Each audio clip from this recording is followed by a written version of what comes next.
Welcome back. Explora and Sandia National Labs are partnering up to bring you the first STEM First Responders Day.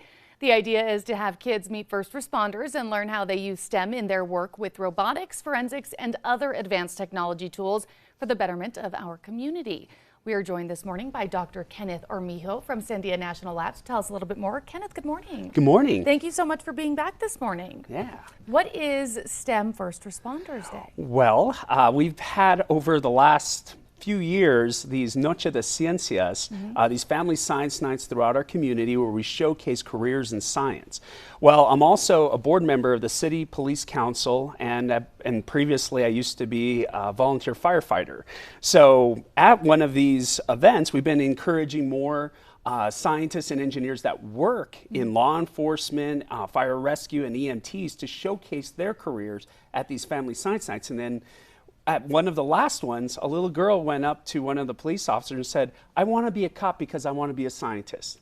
That got us excited. And we were like, you know what? Let's have a science STEM day related to first responders. So obviously we are inviting first responders Yeah. to come out and anybody that might be interested in a career like that. Correct. But how exactly do these first responders use STEM in their everyday? I think that's something that people don't really think about. That's absolutely true. I feel like there's a lot of times we think about the boots on the ground, the first literal responders and the physical work that they do, which is so important for saving lives and keeping us safe.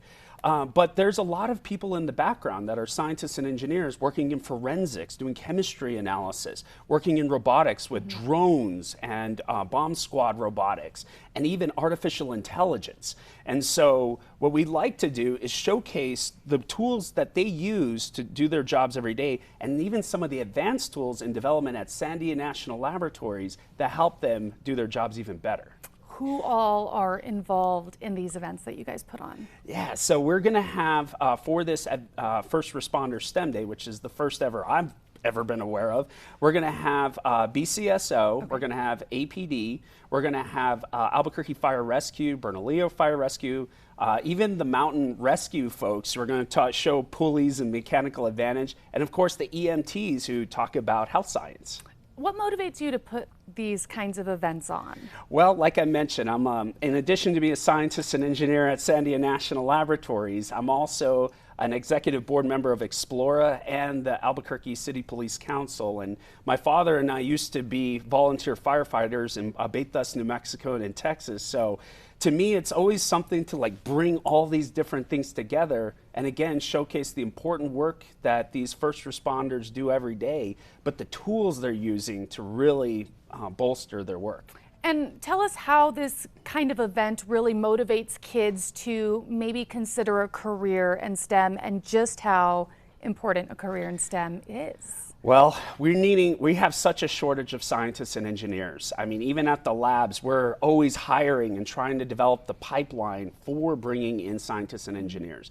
But we also seeing challenges in bringing in pipelines into first responder jobs. So having this kind of event gives them inspiration and excitement about even the path being a firefighter, a police officer, an EMT, but doing it in a little bit different way that really is kind of interesting and exciting. So you've given us kind of an idea, but what exactly can people expect if they take their kids to this?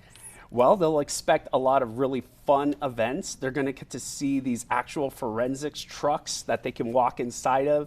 They'll get to interact with the firefighters with their hoses and all of their hydraulics. They're also going to see some drones that the police officers are using, and actually even see some artificial intelligence. So even all those video games the kids like to play, they get to see a different kind of way to use computer science. For more information, where can they go if they want to check it out? Well, they can go to www.cabq.cpc, where we have it on our website. And we will, of course, have all of that information on our website as well with an entire recap of this interview. That's always on krqe.com. Stay with us. Your headlines and weather are up next.